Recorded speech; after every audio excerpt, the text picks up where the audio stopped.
하나의 가상의 얘기를 먼저 드리고 말씀을 전하려고 합니다. 철수에게는 꿈이 있었습니다. 크루즈선을 타고 대서양을 여행하는 것입니다. 그는 열심히 돈을 근근히 벌어서 드디어 크루즈선을 타게 되었습니다. 넓은 대양을 바라보면서 너무나도 좋았습니다. 갈매기를 보면서 자유를 또한 알게 되었습니다. 그런데 한 가지 문제가 있습니다. 식사 때가 되면은 자기는 돈이 없어서 자기 객실로 와서 빵, 비스킷, 컵라면으로 식사를 혼자 해결해야만 했습니다. 5일째 되는 날 그 배에서 우연히 한국 사람을 만났습니다. 재미있게 얘기를 했습니다. 그러다가 식사 시간이 되어서 자기 객실로 가려고 일어서니까 어디를 가시냐고 한국 사람이 묻습니다. 나는 돈이 넉넉하지 못해서 객실에서 혼자 식사를 준비해서 하고 있다라고 말합니다. 깜짝 놀라서 그 한국 사람이 그 얘기를 넣어줍니다. 그는 그 6일간의 표에는 식사까지 다 포함됐다고 말합니다. 너무나도 어처구니 없는 일입니다. 그 맛있는 양식, 프랑스 음식, 또한 일식을 한 끼도 못 먹고 내려야 할 시간이 되었기 때문에 그렇습니다. 이것은 하나의 가상의 얘기입니다만은 얼마든지 우리 가운데서도 일어날 수 있는 일입니다. 내가 자격이 있고 특권이 있고 얼마든지 누릴 수 있는 것들이 있는데 누리지 못하고 철수처럼 사는 그리스도인들이 많다는 것입니다. 하나님께서 오순절에 교회에 성령을 보내주시고 성령을 우리 안에 충만히 허락해 주셨습니다. 하나님의 성령을 받은 사람들은 신령한 하나님의 은혜와 축복을 마음껏 누려야 함에도 불구하고 성령에 관심이 없습니다. 성령이 누구인지 잘 알지 못합니다. 그리고 혼자서 빵을 먹고 비스킷을 먹고 컵라면을 먹어가면서 살아가는 철수처럼 신앙생활을 하는 사람들이 많이 있다는 말입니다. 이번 성령 강림 주일에 특별히 성령님과 친근해지고 성령의 교제를 이루고 또한 성령님과 교통하고 성령님의 크신 은혜를 누리는 사랑하는 갈릴리 교회 성도들 되시기를 주의 이름으로 축복합니다. 우리가 신앙생활을 잘한다 그렇게 말하는데 신앙생활을 잘한다는 의미가 무엇인가? 신앙생활을 잘한다는 것은 하나님의 성령과 친숙하다는 것입니다. 성령님과 친하다는 것입니다. 성령과 멀어지는 것은 신앙생활을 잘못하는 것입니다. 내가 하나님의 성령과 내가 얼마나 친밀하게 교제하는가. 그것이 곧 나의 신앙생활을 잘하고 못함에 대한 하나의 판단 기준이 될 것 같습니다. 그러므로 저와 여러분들이 성령과의 친밀도를 체크하면서 내가 신앙생활하면서 나 혼자 내 의지대로 하는가 아니면 성령의 다스림과 인도하심을 받는가를 생각하면서 더욱더 성령에 대한 친밀한 교제와 교통이 있기를 바랍니다. 성령 하나님에 대해서 우리가 조금 더 그의 이름에 대해서 좀 더 생각을 해 보려고 합니다. 성령은 제3위 하나님입니다. 성령은 어떤 분이신가? 성령님은 동일하게 하나님이십니다. 성경에 보면은 성부, 아버지 하나님에 관해서 말씀하고 있습니다. 성자, 아들 예수님에 관해서 말씀하고 있습니다. 성령, 하나님의 영이라고 말씀하고 있습니다. 그래서 하나님을 우리가 구분할 때 성부 하나님, 성자 하나님, 성령 하나님 그렇게 말씀을 합니다. 이 삼위 하나님은 세 번째 나오니까 성령 하나님이 3등 하나님이다. 1등 하나님, 2등 하나님, 3등 하나님이다. 그런 것을 뜻하지는 않습니다. 성부, 성자, 성령은 동일하신 하나님이고 한 본체를 가지신 하나님이고 능력과 권능과 영광과 모든 면에서 동일하신 분이고 부족함이 없는 똑같은 하나님인 줄로 믿습니다. 그러나 그 하나님이 한 하나님이지만은 그 하나님의 안에 제1위격인 성부 하나님이 계시고 또 성자 하나님 2위격 그리고 3위격인 성령 하나님이 계신다는 것입니다. 성경이 그렇게 기록되어 있기 때문에 우리는 부르고 이해합니다. 이것은 순위를 매기기 위한 것이 아니라 구분을 하기 위해서 그렇게 부른다는 것입니다. 여러분 성령 하나님이 있고 성자가 있고 성부가 있으니까 세 하나님인가? 아닙니다. 세 하나님이시지만 한 하나님이시고 한 하나님이시만은 그 하나님 안에 세 분의 하나님이 계시다는 것을 우리가 믿는 것, 이것이 바로 이제 삼위일체 하나님이 되겠습니다. 그래서 성령 하나님에 대해서 우리가 생각할 때 제3위격 하나님으로서 이 땅에 오신 성령님이라고 우리는 믿어야 됩니다. 여러분 성부, 성자, 성령을 갖다가 분리할 수가 없습니다. 분리하면 30논이 되는 것입니다. 그러나 우리는 구별은 할 수 있지만 분리가 안 됩니다. 설명이 불가합니다. 성경에 세 하나님에 대해서 말씀하고 있고 세 하나님이시야말로 온전히 또한 하나님으로 본체에서는 존재한다라고 말씀하셨기 때문에는 믿을 뿐입니다. 우리의 이성으로 받아들일 수가 없습니다. 우리 이성으로 이해되지 않는 것, 그것은 신앙으로 받아들여야 될 줄로 믿습니다. 천국에 가도 이 신비한 문제는 해결될 수가 없습니다. 한 하나님으로 계시고 그분이 세 하나님으로 계시고 세 하나님이 한 하나님으로 이 세상 그 어떤 것으로도 설명이 불가한 것이 바로 삼위일체 교리고 삼위일체 하나님의 존재 방식입니다. 그 성령 하나님께서 이 땅에 오신 것입니다. 그 오신 성령 하나님을 갖다가 또 다른 보혜사라고 그렇게 얘기합니다. 그러니까 성령 하나님이라고 말씀하시고 또 다른 보혜사라고 또한 그의 이름을 부릅니다. 요한복음 14장 16절에 보면 예수님께서 십자가 지시기 전날에 제자들에게 하신 말씀이 있습니다. 내가 아버지께 구하겠으니 그가 또 다른 보혜사를 너희에게 주사 영원토록 너희와 함께 있게 하리니. 예수님께서 내가 아버지께 구하겠다. 아버지는 성부를 말합니다. 예수님은 성자입니다. 내가 성자로서 내 아버지께 내가 구하겠다. 성부 하나님께 구하겠으니 그분께서 또 다른 보혜사를 보내주겠다. 또 다른 나 아닌 다른 보혜사를 보내주신다고 말씀했는데 또 다른 보혜사가 바로 성령 하나님입니다. 이 보혜사라는 말은 다른 말로 말씀을 드리면은 돕는 자, 조력자라는 뜻이 됩니다. 변호사라는 뜻입니다. 우리가 법률적인 지식이 없으면은 변호사가 와서 도와줍니다. 우리가 무엇을 모르고 연약하고 힘든 것들 하나님의 성령께서 오셔서 나를 보혜사로서 도와주시고 위로하시고 힘을 주시는 그분이 바로 성령 하나님인 줄로 믿습니다. 요한복음 14장 18절부터 20절 보면은 내가 너희를 고와 같이 버려두지 아니하고 너희에게로 오리라고 말씀하고 있습니다. 예수님의 제자들을 내가 고와 같이 내가 너희들을 버리지 않겠다는 것입니다. 그리고 내가 너희에게 다시 오겠다. 무엇으로 오시는가? 예수님께서 승천하셔서 하나님의 영, 예수의 영인 성령으로 그들과 함께 하사 그들을 고와 같이 버려주지 않겠다라고 예수님의 제자들에게 약속하셨습니다. 성령님께서 오셔서 하나님과 우리 간에 연합을 이루었습니다.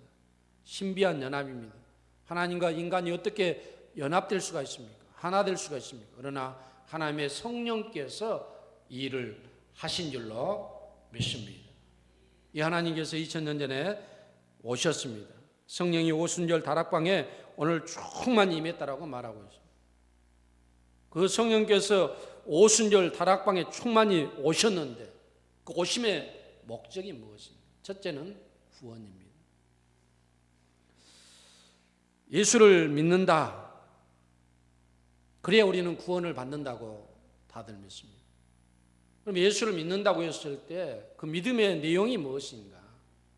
우리가 무엇을, 예수를 어떻게 믿는가? 어떤 예수를 믿는가? 나는 죄인된 나를 구원하시기 위해서 십자가에 예수가 내 죄를 대신 지고 죽으셨다는 사실을 믿는다는 것이 믿음에 포함되어야 될 줄로 믿습니다. 그리고 또한 그 예수님이 나를 위해서 십자가에 내 죄를 지고 죽으셨다가 다시 나를 살리기 위해서 부활하셨다는 이 부활의 예수 그리스도를 믿는 것이 믿음이고, 이것을 믿어야만 우리가 구원을 얻는다라고 성경은 말씀하고 있습니다. 성도 여러분, 그러나 이것이 쉬운 일이 아닙니다. 어떻게 믿는다고 해서 그 엄청난 구원을 우리가 받을 수 있는가? 어떻게 믿음으로만 구원을 얻을 수 있는가? 뭔가 부족함을 느낌을 생각합니다. 야, 내가 선행을 좀 하면 안 될까? 내가 가난한 사람들 도와주고 병든 사람들 좀 치료해주고 애로운 사람들 내가 친구가 되어주고 내가 이러한 선한 일을 많이 해야 구원을 받을 것 같은데 그런 것도 하나도 없이 어떻게 내가 구원을 받는단 말인가? 내가 교회에 와서 헌금도 많이 하고 봉사도 많이 해서 공덕을, 불교에서 말하는 이런 공덕을 내가 많이 쌓아야 구원을 얻는 것 아니겠는가? 쉽게 받아들이지 않습니다. 그리고 예수가 나와 무슨 상관이 있는가? 그는 우리 민족도 아니고 히브리 사람이고 지금 이 시대의 사람도 아니고 2000년 전에 예수가 죽었다는데 나와 무슨 상관이 있는가? 나하고 역사적으로 무슨 연관이 있는가? 나는 이방인이고 그는 히브리인인데 나하고 무슨 상관이 있다는 말인가? 믿지 못할 만한 그런 것들이 많이 있습니다. 그러나 놀라운 것은 그럼에도 불구하고 어찌된 일인지 내가 예수가 나의 구주이시고 그분이 나를 위해서 죽으셨고 나를 위해서 다시 살아났음을 믿는다는 것이 성령의 역사인 줄로 믿습니다. 내가 믿는 것이 아니라 하나님의 성령께서 오순절에 오셨던 그 성령께서 지금도 교회에 충만히 계시고 내가 믿음이 없을 때 나로 하여금 믿게 해주시는 성령인 줄로 믿습니다. 그래서 성경은 이렇게 말합니다. 고린도전서 12장 3절에 보면 또 성령으로 아니하고는 누구든지 예수를 주라 시인할 수 없느니라. 예수님이 나의 주님이십니다. 나의 구세주라고 시인할 수 있는 것은 성령이라는 것입니다. 너희가 하나님의 성령으로 아니하고는 예수를 주님, 나의 주님이라고 시인할 수 있다 없다? 없다는 것입니다. 내가 그냥 예수를 믿는 것 같지만은 내가 예수님을 나의 구주로 내 마음을 열고 영접한 것 같지만은 이미 성령께서 내 안에 오셔서 예수를 믿도록 내 마음의 거듭남의 역사를 베풀어 주시니까 예수 그분이 나의 구세주입니다라고 내가 시인하게 되는 줄로 믿습니까? 그래서 내가 성령 받았는가? 성령 받은 증거는 예수를 나의 구주라고 믿는 것입니다. 이러한 예수를 나의 구주라고 믿을 뿐만 아니라 성령께서 또 하시는 일이 있어요. 갈라디아서 4장 6절에 보면은 너희가 아들임으로 하나님이 그의 아들의 영을 우리의 마음에 보내사 하나님이 그의 아들의 영은 성령을 말합니다. 우리 마음 가운데 보내사 아빠, 아버지라 부르게 하셨느니라. 하나님을 나의 아빠라고 나의 아버지라고 부르게 한다는 것입니다. 누가? 아들의 영, 성령께서 한다는 것입니다. 로마서 8장에서도 너희가 다시는 무서워하는 영을 받지 아니하고 성령을 받았으므로 하나님을 갖다 아바, 아버지라 부르짖느니라. 할렐루야. 여러분, 내가 예수 그리스도를 믿어서 하나님의 자녀가 되었습니다. 자녀가 되었기 때문에 하나님을 나의 아빠, 아버지라 가장 친근하게 부를 수 있다는 것입니다. 거듭난 사람이 할 수 있는 것입니다. 여러분, 예수 믿지 않는 사람한테 하나님을 아버지라고 불러보라고 했어요. 못 부릅니다. 성령 받지 못했기 때문에, 거듭나지 못했기 때문에 그렇습니다. 그러나 여러분들은 하나님을 갖다 얼마나 자연스럽게 나의 아버지, 나의 하나님이요, 얼마나 자연스럽게 부릅니까? 이것이 성령 받은 증거고, 성령께서 여러분에게 거듭나게 해서 하나님을 나의 아빠라고, 나의 아버지라고 부를 수 있는 축복을 주신 줄로 믿습니다. 그래서 성령께서 오셔서 하시는 가장 큰 일이 우리로 하여금 구원 얻도록 하는 거예요. 예수를 믿고 하나님을 아버지라고 불러서 구원에 이르도록 하시는 일이 성령의 크신 일인 줄로 믿습니까? 이러한 자들에게 하나님께서 구원의 징표를 주십니다. 고린도후서 1장 22절에 보면 그가 또한 우리에게 인치시고 보증으로 우리의 마음에 성령을 주셨느니라. 그가 또 우리에게 인쳤다, 이 말은 도장을 찍었다는 것입니다. 구원의 보증으로 성령을 보내주셨다. 너희가 예수를 주라 신하고 하나님을 아빠, 아버지라고 부르게 되면은 하나님께서 그들에게 구원받은 백성이라고 도장을 꽝 찍었는데, 그 도장 찍은 것이 무엇이냐? 인쳤는데 너희들의 마음속에 성령을 보내주신 것이라고 말씀하고 있습니다. 계약서를 쓰면은 아무리 좋은 계약서를 써도 도장이 들어가지 않으면 다 헛것입니다. 효력이 없습니다. 도장이 있어야 됩니다. 하나님께서 너는 구원의 백성이다라고 딱 도장을 찍었는데 성령을 여러분의 마음속에 보내주신 줄로 믿습니까? 이것이 없으면 구원의 확신이 없는 거예요. 또한 성령께서 하시는 두 번째 일은 예수를 닮아가는 성화 생활을 하도록 합니다. 구원받은 사람이 날마다 자라가는 것, 날마다 자라서 예수 닮는 것, 하나님의 형상을 회복하도록 하는 일을 성령께서 하십니다. 우리가 타락하기 전에는 하나님의 형상대로 지음을 받아서 하나님을 찬양하고 하나님을 알 수가 있었습니다. 그러나 타락한 이후에 우리의 마음속에 우리의 성품 모든 전반에 있어서 모든 하나님의 형상을 우리가 깡그리째 무너졌습니다. 깨어져 버렸습니다. 내가 예수를 믿을 때 성령께서 오셨습니다. 성령께서 하나님의 형상을 회복하십니다. 예수를 닮게 하신다는 것입니다. 예수를 닮게 하는 것이 성령의 열매인 줄로 믿습니까? 그래서 갈라디아서 5장 22절부터 23절에 보면 오직 성령의 열매는 사랑과 희락과 화평과 오래 참음과 자비와 양성과 충성과 온유와 절제니 이 같은 것을 금지할 법이 없느니라. 여기서 9가지 열매는 예수님의 성품이에요. 예수님의 성품. 너희가 하나님의 자녀가 된 후에 예수님의 성품, 하나님의 성품을 회복하도록 닮아가도록 성령께서 하시는 거예요.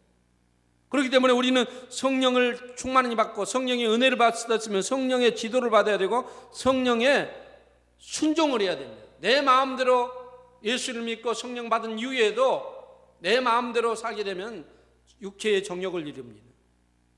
당짓는 것, 붐내는 것, 싸우는 것, 모든 다른 일들을 해서 육체의 열매를 맺게 돼요. 그러나 성령의 인도하심을 받고 성령에게 순종하면은 성령께서 성령의 열매를 맺게 해 주실 줄로 믿습니다. 오래전 일입니다. 한 남자가 큰 사고를 당했습니다. 얼굴 곳곳에 흉터가 생겼습니다. 고민하다가 성형외과 의사를 찾았습니다.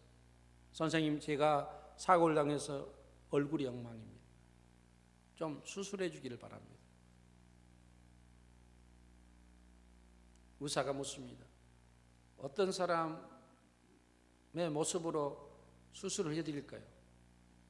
고민하다가 벽을 보니까 예수님 사진이 걸려 있어요. 저분처럼 좀 수술해 주십시오. 예수님이 얼마나 잘생겼습니까? 근데 실은 잘생긴 것은 아니에요. 예수님. 흠모할 모양도 없다. 그렇게 하면 예수님이 잘생긴 분은 아닙니다. 또한 레오나르도 다빈치가 그려놓은 그것은 이태리 사람을 그려놨지 유대인을 그리는 것 아니에요. 그러니까 그것은 이태리 사람의 얼굴이에요. 한국 사람을 가려놓고 예수님 닮았다 그러면 안 되잖아요. 유대인을 그려야 돼요. 너무 잘생겼어요. 이태리 남자들이 잘생겼잖아요. 그래서 저 사람처럼 좀 수술을 해 주십시오. 그러니까 의사가 할 수는 있지만 한 가지 조건이 있습니다. 저분은 예수님입니다. 내가 저분처럼 당신을 만들어야 될 텐데 한 가지 조건이 있습니다. 무엇입니까? 성령 수술을 받아야 됩니다. 성령 수술이 무엇입니까?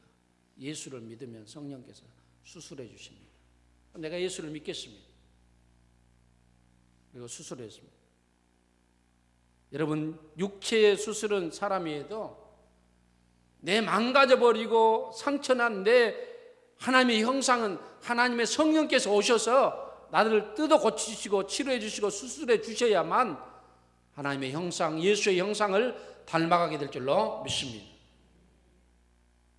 그래서 성령께서 오신 것은 바로 예수 닮게 하도록, 성화, 거룩한 삶을 살도록 하기 위해서 우리에게 오신 줄로 믿습니다. 또한 예수의 영인 성령께서 오신 이유는 뭐냐? 그것은 예수 그리스도를 주라고 증거하여서 교회를 세우시는 일을 하도록 하기 위해서 성령님께서 오셨습니다. 우리가 사도행전을 갖다가 사도행전, 사도들의 행적을 기록한 책이다 그렇게 말합니다. 그런데 이것을 갖다가 다른 말로 또 별칭이 있습니다. 성령행전이라, 성령께서 행하신 것들을 기록한 책이기 때문에 성령행전이라 해야 맞다라고 그렇게 말합니다. 저는 이것을 한 가지 더 추가해서 저 개인적으로는 그렇게 생각하고 싶습니다. 이것은 교회 행전이다. 할렐루야. 교회 행전. 왜 교회 행전인가? 예수님께서 너희가 성령의 충만을 받게 되면 권능을 얻고 너희가 예루살렘과 온 유대와 사마리아 땅까지 이르러 내 증인이 되라고 말씀했습니다. 그들이 성령의 충만함을 이제 사도행전 2장에 보면 받지 않습니까? 성령의 충만을 받았습니다. 그들이 예수님의 말씀대로 유대 나라 그 예루살렘에서 열심히 복음을 전했습니다. 많은 사람들이 예수를 믿었어요. 그런데 온 유대로 가야 되는데 가지 않았습니다. 사마리아 땅으로 가야 되는데 안 갑니다. 그리고 땅 끝까지 가야 되는데 안 갑니다. 그래서 예수님께서 그냥 큰 환란을 예루살렘 교회에다 줍니다. 박해가 일어나니까 예루살렘에서 도저히 신앙생활이 없어서 신앙의 자유를 찾아서 그 사람들이 흩어지기 시작합니다. 흩어진 자들이 어떤 이는 사마리아로, 어떤 사람은 베니게와 또한 구브를 지나서 안디옥까지 가게 됩니다. 안디옥은 지금 유대 나라가 아닙니다. 터키의 중심부에 있는 지역이 수리아 안디옥입니다. 그 수리아 안디옥에 가서 거기에서 그들이 유대인들에게만 복음을 전했습니다. 그랬더니 교회가 교회가. 그때가 그들이 헬라 기부인들이 헬라 사람들에게 복음을 전합니다. 로마 사람들에게 복음을 전했더니 그들이 예수를 믿고 성령 받기를 시작합니다. 교회가 점점 부흥돼요. 이 소문이 예루살렘 교회까지 들렸습니다. 예루살렘 교회가 선교사를 파송하고 무슨 계획을 세워서 선교해야 되겠다 해서 안디옥 교회가 생긴 것이 아닙니다. 도망간 사람들이 유대인에게만 복음을 전했는데 나중에 한번 누구에게도 복음을 전했다? 이방인들에게 복음을 전하니까 그들이 예수 믿고 성령을 받거든요. 그래서 자선적으로 이렇게 교회가 생기게 됩니다. 그래서 이상하다, 한번 확인해봐라 해서 바나바를 그곳 책임자로 파송하게 됩니다. 바나바가 갔더니 진실로 이방인을 또 예수 믿고 성령을 받게 되는 것이죠. 사람의 수가 더 많아집니다. 혼자 감당할 수 없어서 길리기아 다소에서 은둔 생활하고 있는 사도 바울을 불러들이고 그들이서 거기서 동역을 합니다. 동사를 해요. 많은 사람들이 모였습니다. 하나님의 성령께서 이 안디옥 교회에 말씀하십니다. 두 사람을 따로 세우라. 바나바와 바울을 따로 세우라는 것입니다. 그리고 그들을 안수하여 선교사로 보내게 됩니다. 그들이 보낸 선교가 1차 선교여행이 됩니다. 2차 선교여행이 됩니다. 그리고 3차 선교여행이 됩니다. 그들이 가는 곳마다 예수가 주라고 증거했습니다. 증거하는 곳마다 교회가 세워진 줄로 믿습니다. 고린도에 가서 복음을 전하면 고린도 교회가 생겨지고, 에베소 가서 전하면 에베소, 데살로니가에 가서 복음을 전하면 데살로니가에 교회가 세워지는 것 아닙니까? 복음이 증거되는 곳에는 반드시 하나님의 성령께서 교회가 생겨지도록 역사하시는 것입니다. 그래서 제가 왜 교회 행전이라고 말하냐면은 예루살렘 교회에서 점점 세계 각지어로 교회가 퍼져나가는 모든 과정을 사도행전이 기록하고 있기 때문에 교회들의 얘기, 교회들의 행전이라고 제가 말씀을 드리는 것입니다. 하나님의 성령께서 오셨습니다. 오순절에 오셨습니다. 그 성령께서 하시는 일 중에 큰 일이 예수 믿는 자들로 하여금 예수를 전하기 위해서 전하는 그곳에 하나님의 교회가 세워지도록 하기 위해서 바로 하나님의 성령께서 오셔서 지금도 이 일을 열심히 하고 계신 줄로 믿습니까? 여러분, 예수를 나의 구주라 믿고 하나님을 나의 아버지라고 믿는다면 믿으면서 끝나지 말고 예수를 증거할 수 있길 바랍니다. 하나님에 대해서 전파할 수 있길 바랍니다. 전파하면 반드시 교회는 세워집니다. 내가 세우는 것이 아니라 하나님의 성령께서 세워지도록 되어 있어요. 아무리 복음에 불모지라 할지라도 복음을 전하면 거기에 교회는 세워지게 되어 있어요. 이것이 바로 하나님의 일인 줄로 믿습니다. 하나님의 성령께서 하시는 것입니다. 우리 교회가 예수 전에서 더 큰 교회가 될 뿐만 아니라 이 지역을 복음화시키고 더 나아가서 세계의 안디옥 교회처럼 교회를 세우는 그러한 이 일을 감당하는 우리 갈릴리 교회 될 수 있기를 기도하고 헌신할 수 있기를 주의 이름으로 부탁드립니다. 또한 성령께서 오셔서 하는 일이 있습니다. 우리 안에 내주에 계십니다. 구약과 신약의 차이점, 하나님의 역사의 차이점은 임재와 내주입니다. 구약에는 하나님께서 이스라엘 백성들을 선택하셨지만 그들의 마음속에 내주하지 않았습니다. 하나님이 어디 와 계셨는가? 성전에 와 계셨어요. 성전에는 하나님이 안 계셨어요. 성전이 없을 때는 이스라엘 백성과 함께 광야에 있을 때는 그들 위에 구름 기둥으로 함께 하셨어요. 그리고 불 기둥으로 함께 하셨지 그들의 내면에 오지 않았습니다. 그러나 오순절에는 요엘서의 예언대로 말세에 내 신을 남종과 여종, 젊은이와 어린이들, 노인에게 물붓듯 부어주리니, 여기에 대한 성취로서 오순절에 120명이 모여서 하나님의 성령 받기를 위해서 기도하고 있는데 하늘에서 성령이 불의 혀같임하고 각 사람 이에, 각 사람의 이에 임했고 그들이 성령에 다 충만함을 받게 되고 바로 성령께서 그들의 마음에 오셔서 그들을 성전 삼아 주신 줄로 믿습니다. 그 이전까지는 예루살렘이 성전이었지만 이제는 성도들의 마음이 하나님의 거하시는 성령의 전이 된 것입니다. 구약에는 인간의 죄의 문제가 아직 해결되지 않았기 때문에 하나님이 우리에게 오실 수 없었습니다. 그래서 예부에 계셨습니다. 임재에 계셨습니다. 예수님이 우리의 죄를 지시고 십자가에 죽으셔서 우리의 모든 인간의 죄의 문제를 해결한 이후에는 하나님께서 예수의 사역의 구속의 기초에서 담대하게 우리 마음속에 오시고 우리 마음속에 하나님의 전을 삼으시고 나와 함께 주시는 일로 믿습니다. 하나님께서 오시는 거예요. 이 오신 하나님의 성령은 우리를 위해서 무슨 일을 하시는가? 우리를 기도로 도와주십니다.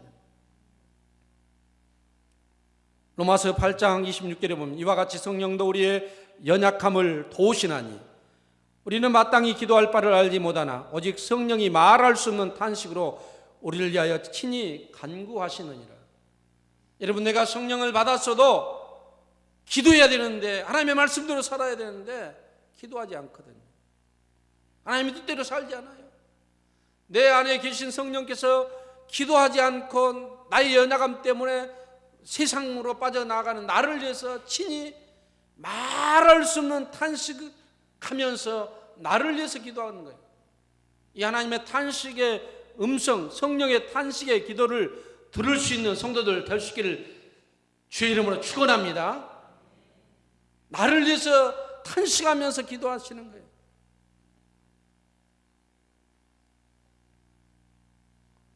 또한 보혜사로서 우리의 조력자로서 도와주는 것입니다. 성령은 애로운 자, 고독한 자를 위로하십니다. 돕는 헬퍼예요, 헬퍼.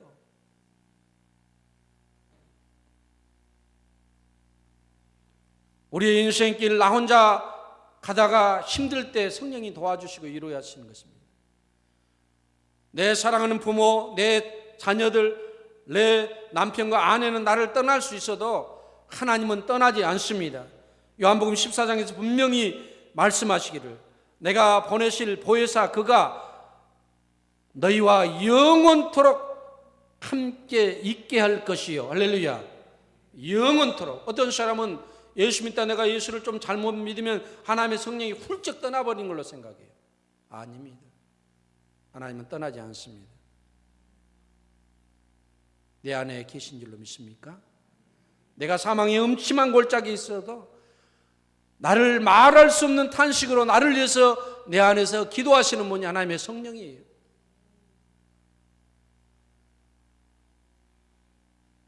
또한 하나님의 성령께서 오셔서 하시는 일, 영원토록 나와 함께 있게 할 것이요 모든 것을 가르치고 내가 말한 모든 것을 생각나게 하실 것이다.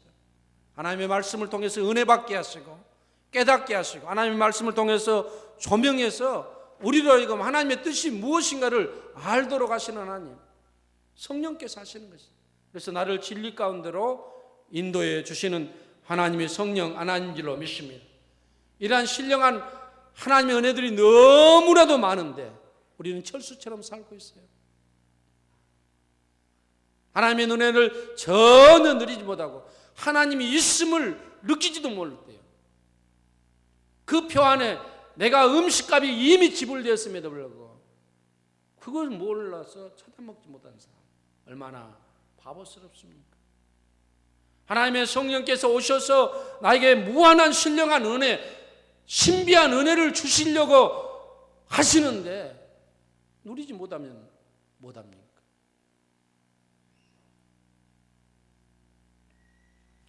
결론적으로 말씀드리고 마치겠습니다.